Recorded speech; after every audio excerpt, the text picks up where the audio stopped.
हमारा ये क्यों ख्याल आया से। कि सड़कों पे आना चाहिए और नए इलेक्शंस का मुतालबा, कुछ रोशनी डालिए, क्या वजूहात हैं, क्या तब्दीली आ गई एकदम से कि जो आपको ये मुतालबा फिर से करना पड़ गया?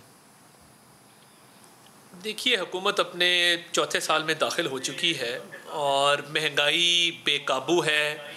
हर शख्स इस मुल्क में, वो कारोबारी हो, वो किसान हो, वो ताजिर हो, वो नौकरी पेशा हो, वो कोई बिजनेसमैन हो, हर बंदा तंग है कि इस हुकूमत ने ना तो कोई तरक्याती मनसूबे लगाए हैं, ना इन्होंने कोई अवाम की फलाह के लिए कोई काम किया है, और महंगाई बेकाबू होकर आसमानों से बातें कर रही है। एक बेचारा जिसकी 15-20 हज़ार रुपया माहवार तनख्वाह है, कभी इन्होंने सोचा कि वो कैसे गुजारा करता होगा?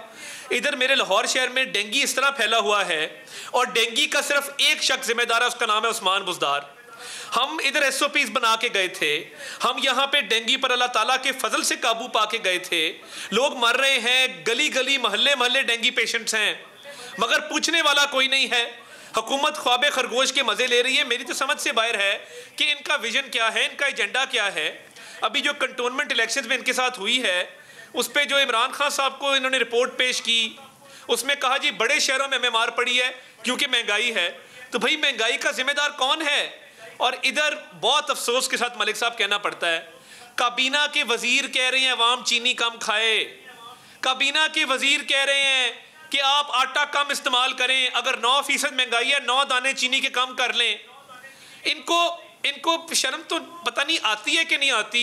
हमें शर्म आना शुरू हो गई है कि ये किस तरह की बातें अवाम को क्या तलकीन कर रहे हैं।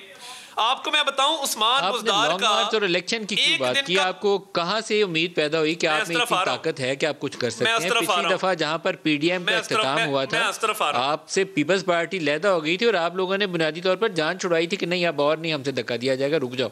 तब दोबारा कहां से हुकूमत आ गई? मैं उस तरफ आ रहा हूं मैं उस्मान बुज़दार का आपको बता रहा था, एक दिन के खाने का खर्चा 80,000 रुपया है उनके अपने जो सरकारी खर्च से जाता है, जिसको वो आर्ट क्लब में जाके बुक करते हैं रात को कि जी ये एक्सपेंडिचर हुआ है। यानी तकरीबन कोई 25-30 लाख का तो महीने में खाना खा जाता है टैक्स पेयर्स के पैसे से, और अवाम को तलकीन कर रहे हैं कि चीनी कम खाओ, आटा कम खाओ। मैं मलिक साहब डेंगी का हवाला दिया, क्या डेंगी के स्प्रे पंजाब में नहीं हुए? पिंडी में, इस्लामाबाद में या पंजाब में डेंगी के स्प्रे हुए या नहीं हुए? नहीं हुए जी, मैंने नहीं देखे होते हुए। ना आगाही मुहिम देखी है, ना स्प्रे देखे, बल्कि आपके इधर समा के कैमरामैन भी सारे ला रहे हैं कि कोई स्प्रे मेरे मोहल्ले में नहीं हुआ। तो ये क्या बात करते हैं? और देखिए, मैं ये क्यों बात कर रहा हूँ कि इलेक्शन होने चाहिए, जल्द से जल्द होने चाहिए। देखिए, मैं तमाम बाई इलेक्शन में ऑन ग्राउंड मुहिम को लीड करता रहा हूँ। कंटोनमेंट के इलेक्शन में मैंने लाहौर भी देखा है, मैंने बाकी शहर भी देखे हैं, उसको भी आप छोड़ दें। आजकल भी हम जो साउथ पंजाब का दौरा करके आए हैं, भावलपुर से लेके राजनपुर तक, राजनपुर से मुल्तान, मुल्तान से खानेवाल, मैंने ऑन ग्राउंड जो अवाम का सेंटिमेंट देखा है, लोग इलेक्शन के लिए तैयार हैं, इनसे वो तंग आ चुके हैं, इनकी ज़मीनी हकायक से बहुत दूरी है, इनको अवाम के मसाइल का अदराक ही नहीं है। पता नहीं अगले इलेक्शन में बाहर कैसे निकलेंगे, ये लोगों को फेस कैसे करेंगे और कैसे जस्टिफाई करेंगे कि शायद ज़रताज इसके ऊपर रोशनी भी डाल सकें।